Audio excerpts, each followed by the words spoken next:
Hi, everyone. It's Meredith with our new show called Talk Show Tuesdays, where you are going to get to meet astrologers and tarot card readers, psychics, clairvoyants, mediums, and you are going to be able to step into the fifth dimension with us here every single Tuesday at 3 o'clock. Welcome to my new show.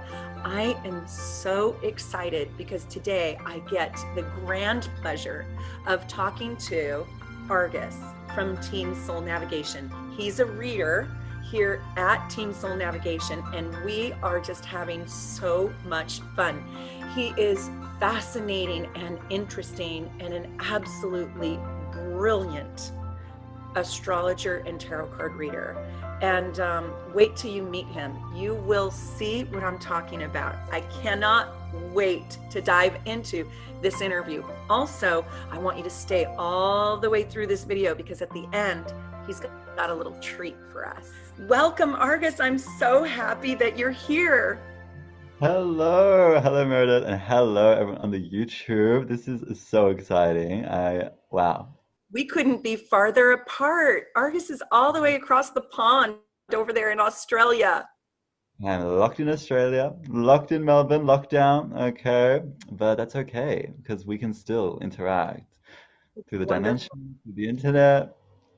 Beautiful. And I've never been to Australia, and you've never been to Seattle, right? No, I have not. Yeah. It's so far away. I mean, to leave Australia, you have to be ready to travel 20 hours sometimes. 20 We could be farther, but I love having you here in my Seattle living room. Well, thank you. Yeah, it's so beautiful to be able to connect so far away. And that's the power of these times. And we need that more than ever. Oh my God, with everything that's going on right now, it's become so important to be able to connect, especially with those that you really connect with. And sometimes that's not people who are right next to you. It wasn't Absolutely. them. No. I want people on my channel that are really looking for um, answers, divine answers, working with higher power, spirit guides, and guardian angels to know you and to know your gifts and know how you do your readings. I got a reading from Argus and it just was unbelievable, out of this world. And I want people to know you in your skills. So I prepared a few questions that I want to ask you if I can, because I want everybody to get to know you. And the world needs to know you. You are a healer. I think that the work that you do is steeped in love and compassion, like in such an original way and in an authentic way. Not everybody who does this work does it with so much love, but that really is at the core of you. Does that resonate? Yeah, thank you so much for that, Meredith. Yeah, I mean, this role, it's always a like falling into this work. I think everyone who kind of really takes it seriously and takes it professionally, it always feels like a divinely guided path, and that's where I think when it comes from just the essence of your being, and for me, it's very important to always come from that place of what's beautiful about, readings and, this work is that it comes from a place of no agenda. It's like how, for my readings, it's always like how can we do this? Like, how can we do this for you together? My intention is just how can we align you with your path? How can we, what obstacles are we facing? It's always a we. I'm always there, like with, the people I work with. And that's why it's such a heart-opening experience because especially as an empath and as, someone who like I can't, with my Pisces rising, my Cancer sun, I can't not feel what you're feeling. Like that's very difficult for me to, and that can be stressful sometimes, but it's what makes this work so beautiful for me because I'm there with you. I'm there with you in your pain. I'm there with you in your success. I get excited for you when I see something that's like, oh my God, you won't believe what's around the corner. Like that, I love it. I love it. Do you, So. Do you Yeah. consider yourself primarily clairvoyant, clairaudient, definitely an empath? I know that about you. But what would you say your primary psychic gift is? Your intuition. Do you get messages? Do you hear the messages? Do you see them? Do you It's a just good feel? question. And for anyone as well watching who is kind of developing their gifts, I will say, or discovering or wanting to know themselves, what are Yeah, they like? This is something as well you discover, I find for myself personally. Um, I didn't even know I had some of these gifts, in the beginning. But with time and with, my work, I would be doing readings where I would suddenly see something and I would be like, oh my God, I didn't even know I could do that. Like, so you discover them over time. And so for me, I think everyone has their strengths. Like I would say, I do see things, I do have clairvoyance. I am clairaudient. I do hear conversations sometimes that can sometimes be really crazy. Like I've had, even just interacting with my friends and stuff like this, and they'll be telling me a situation, of their life or a conversation they're having with someone. And I'm like, oh wait, so then they said this, and they were kind of like meaning this and this, and they were like, what? Like it's like you're there, like, and because I can hear it sometimes. It's so funny. you get Um, names too? Can you get names? Names? Yeah, well, that's for names and, getting, especially from contact, whether it's people that have passed or even other beings, um, I will get names when that is like really significant to the reading. I don't necessarily myself go and search out, things. It's more like what I receive. So I sometimes, I mean, I also connect with kind of a lot of ancestral spirits, like mythological thing, because my Greek culture is very important to me as well in my work. So I have a lot of that, a connection with that side of that ancient That's history. That's really beautiful. Do you receive messages from ancient Greek gods or angels? sometimes I actually had a reading yesterday. Oh my God, it was so beautiful. I did Tell a reading us. that so with my tarot, this is a good chance for me to tell you, with my tarot readings, I also love having the person's chart up as well and just seeing what's going on with that. It really gives me a beautiful canvas into someone's soul, whilst I'm also channeling what's going on for them in the present. Um, and this particular individual, quite young as well, um, had such a powerful Uranus influence. Okay, so an Aquarian energy. And so Uranus is as well a Greek god, the god of the sky. It's the father of Zeus in Mhm. Greek mythology, and they had Sun conjunct Uranus. They were Aquarius. They had like all these connections going on. I think that Mercury as well was conjunct Uranus as well. It was like the genius mind. And I was like, oh my God, I'm getting contact from Uranus. I was like, you are a child of Uranus. Like it was so clear and it was so beautiful to give someone that like connection. Like you are also like you have some spirits here that are aligned with you because you are an expression of their energy. That's what's so powerful for me. Oh my I God. love that. And I see the astrology in its mythological nature too. And I Yeah. love that you work with that. So I got to learn something new um, about you. Well, I want to ask you a question.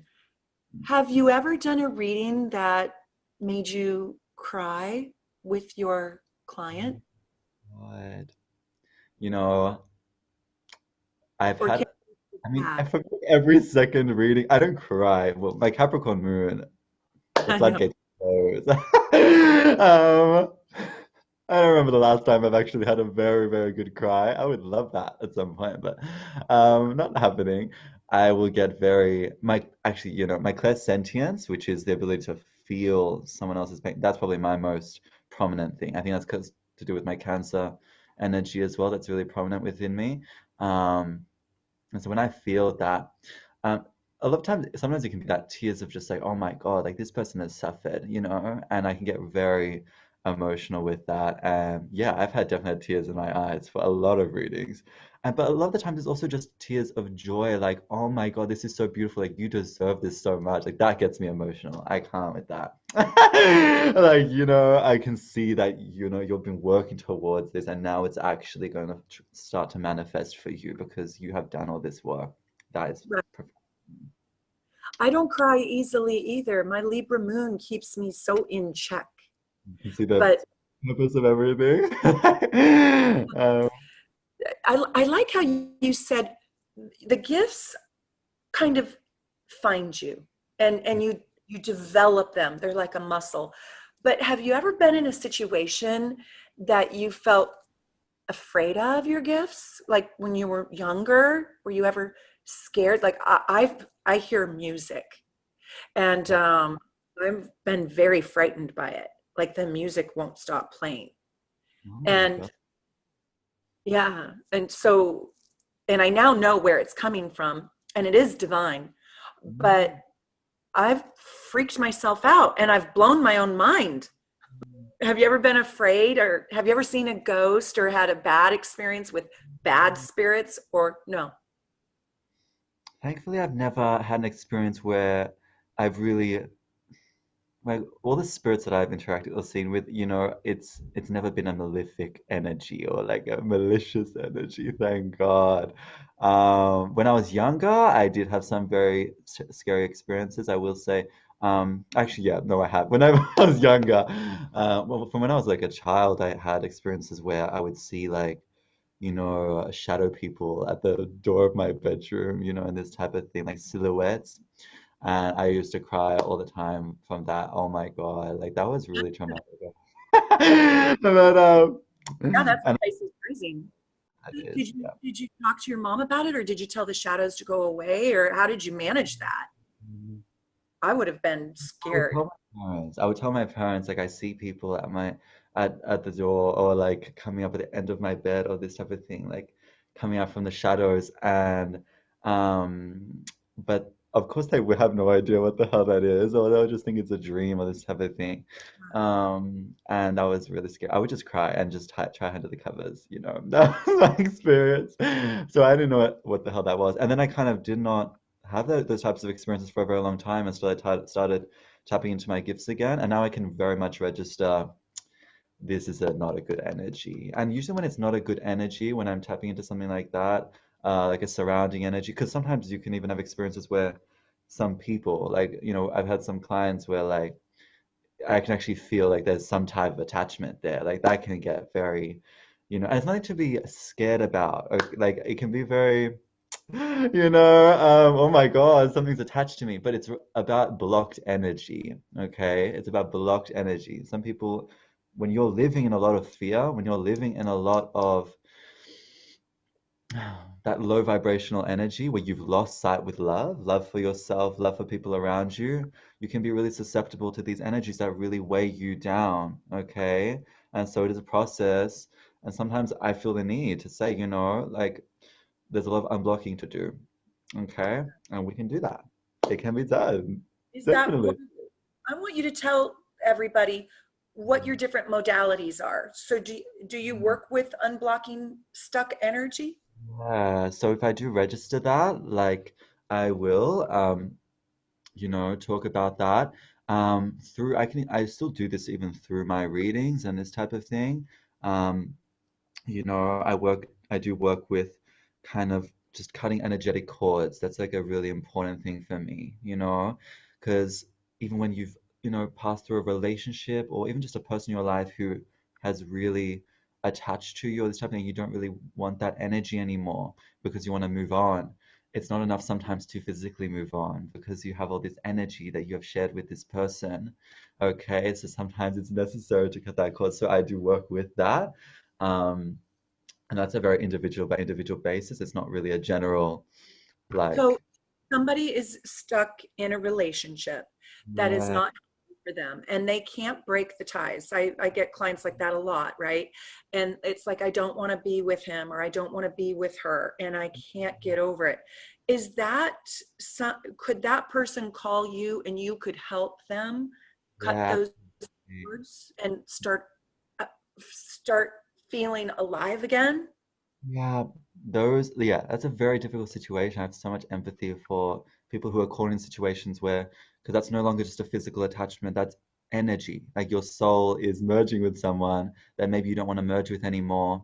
And that can be very, very hurtful, like very painful. And it's important to, yeah, really receive the guidance to be able to begin to move on energetically. And I definitely make that priority in my readings because a lot of the time it's not about what's coming all the time or what do I need to do? What do I need? What actually, it's a lot of the time is what do I need to release? What fears do I need to release? Fears are a form of energetic attachment. What people do I need to release from that are draining my energy? Okay, this is important.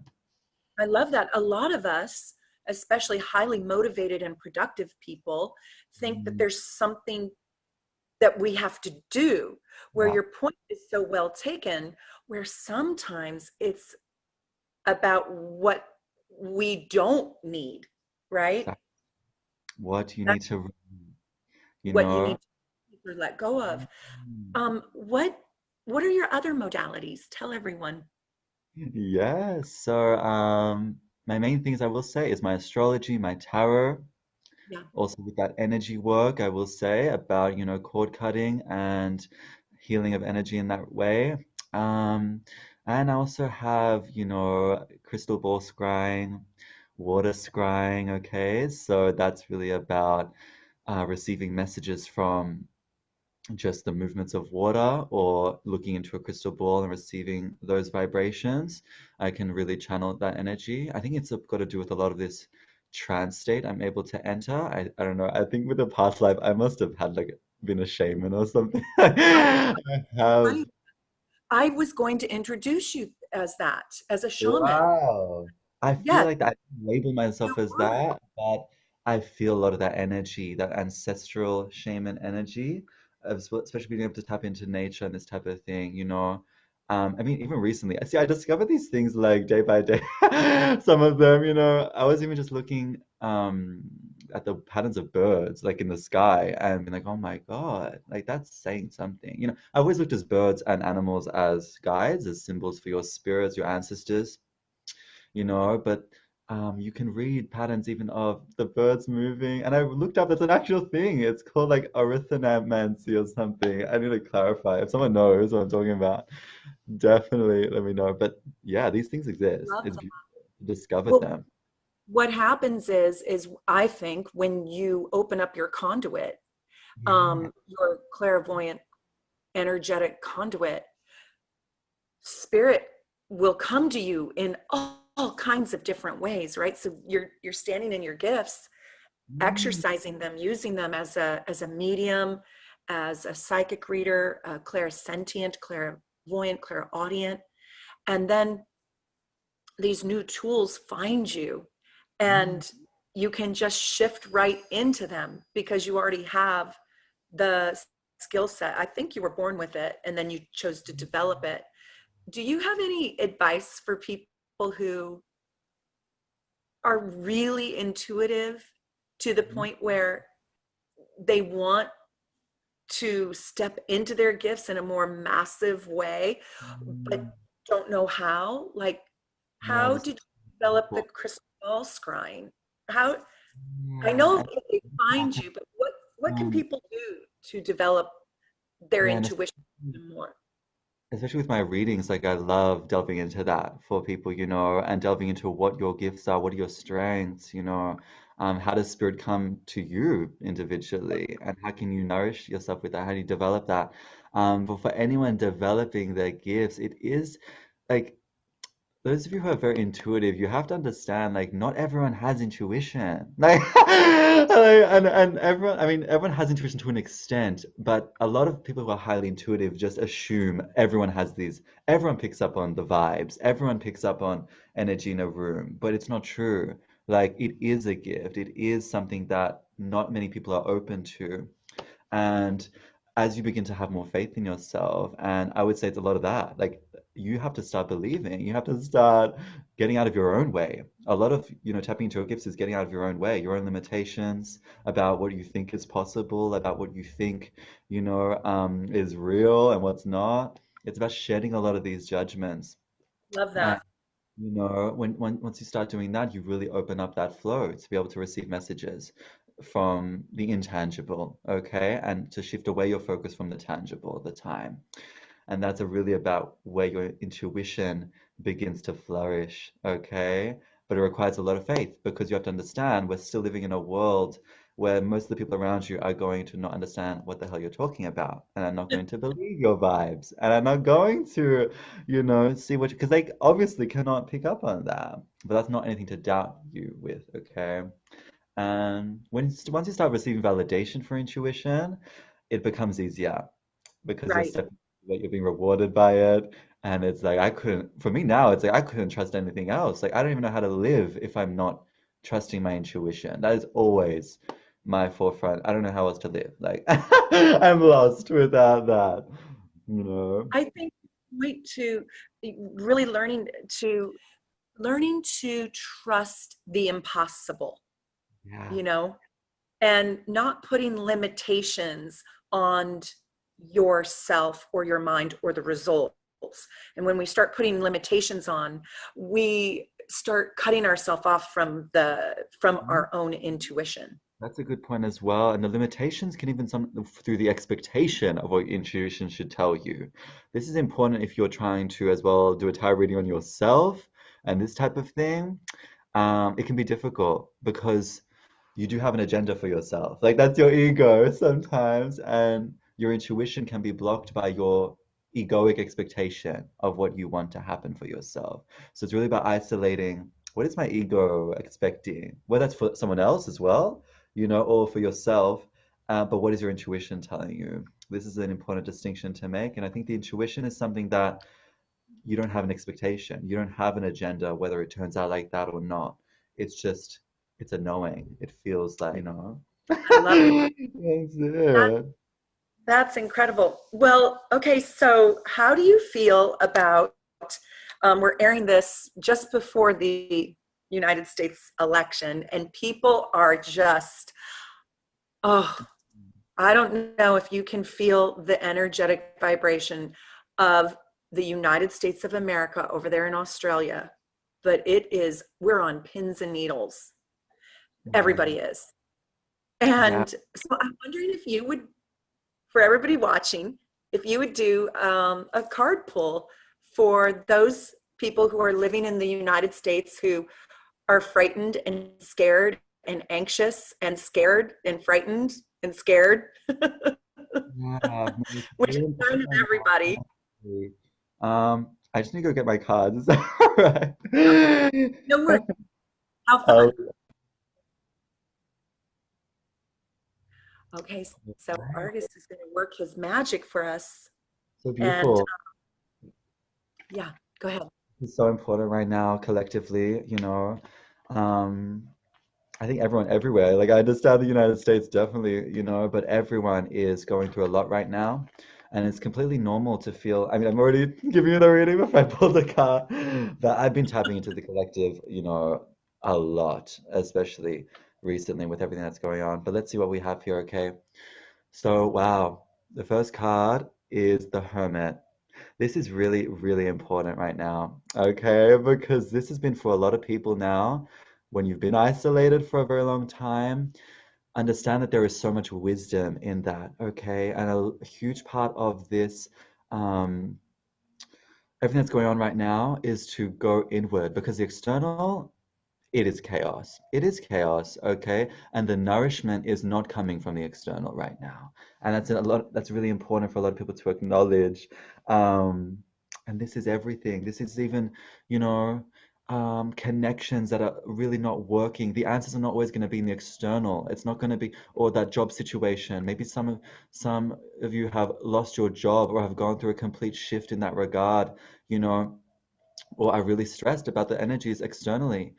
The nourishment's not always going to be there. The wisdom does come from within right now, and there is, That's why it's so important right now, to be tapping into yourself, your intuition, and cultivating a space for yourself to go inward. This is really where a lot of growth, the answers are as well. Um, and not being too wrapped up in the chaos of the external. I know it can be very difficult. It's not to say to totally ignore what's going on, but understand that to be able to kind of feel at peace, it's not going to come through, getting wrapped into the chaos outside. It's the answers are going to be coming in from within, okay? And I think just a final card to clarify for this message is the Two of Pentacles, which talks a lot about of balance, balancing your priorities, okay? Balancing what is out of balance. And when you're out of that state of balance, it's very difficult for you to make decisions that are going to be coming from a place of love rather than fear, pressure, stress of the external. Okay, this can really stop you from being able to make a balanced decision. So find the answers from within, take that time, get a reading, okay? Like talk to someone as well in your personal life who you can really open your soul to. And if you can't with anyone in your life, open your soul to yourself. This is really important to come back to a place of balance. Because when we're in this balance, we're really able to make a balanced decision on what we should do next, okay? It's about reprioritizing your energies. Where are we putting our energy towards? Are we putting our energies into someone that is not giving us back anything? Are we putting our energies into something or a job or a work in a way that's not giving us back anything, okay? Or into politics, okay? Like there's a need here to come back into balance, reprioritize our energies, okay? This is what I'm seeing for the collective. That's beautiful. I knew you would do such a great reading for us on that. I love that. God, now everybody gets to know you and see you in your gifts and see you shine. And I fell in love with you when I met you, and your work is so good. It's just so deep and rich and moving. And Thank everybody should book a reading with Argus. His work is just such a blessing. The world deserves to know you. And I'm so glad you're here with me today. Thank you, Meredith, so much. And yeah, I will just say this, my readings, I do love coming from that place of the soul. And so, if you resonate with me, it's really about, if you're feeling like you don't have this soul direction, you don't know maybe what you're here for, or this next chapter of your life, you don't know, you don't see the higher perspective of why it's happening and what's, coming next. My readings can really assist you with that, whether that's matters of love, whether that's matters of your own spirituality, okay, and connecting, whether that's matters of your own personal development, okay, whether that's matters as well of moving on from the past, okay, and moving into new energy and not remaining stuck with energetic cords that maybe are stifling you, okay? So I hope you guys will definitely be interested in something like that, and I would love to get to know you as well in the future. So yeah. And we'll link your online scheduler in the notes section below so you guys can go look. But one other thing that I kind of like is that Argus is 16 hours ahead. It's 9 o'clock in the morning over there and it's 4 o'clock here. And so if you're in the United States and you are having a horrible night in the middle of the night, he's working. Yeah, Right? wow. I love that. I'll be up all night with you. Yes. Oh my Yeah, God. Argus will be up all night with you and I'll be sound asleep. But anyways, it was such a joy. And I could talk to you forever, but we'll have to wait till our next talk show. Yeah. And thank you again for being here. Thank you so much, Meredith.